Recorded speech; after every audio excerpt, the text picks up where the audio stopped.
Voici 9 variantes de squat pour muscler vos cuisses et vos fessiers et mettre de la variété dans vos entraînements. On commence avec le Kang squat. On commence par un début de good morning, puis ensuite on termine avec une flexion profonde du squat avant de remonter verticalement comme un squat et de finir en good morning.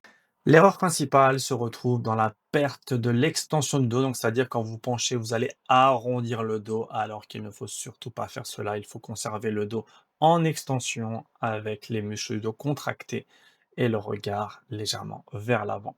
Seconde variante très intéressante avec un mouvement de squat combiné à du gainage contre une force de rotation. Donc c'est un squat avec travail d'anti-rotation qui permet de renforcer également le gainage, qui est ici l'acteur principalement ciblé par le mouvement.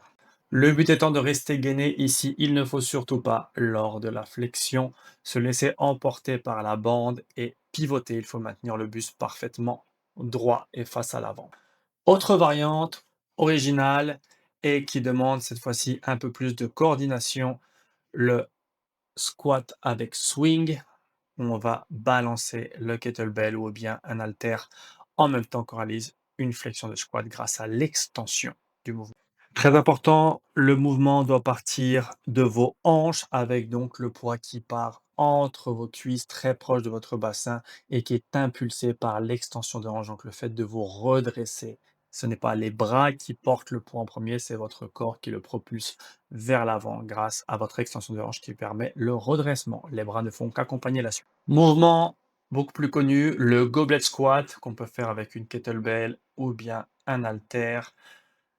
Cependant, mouvement très pédagogique qui permet de réaliser avec aisance le mouvement de squat et d'atteindre une profondeur de squat très intéressante.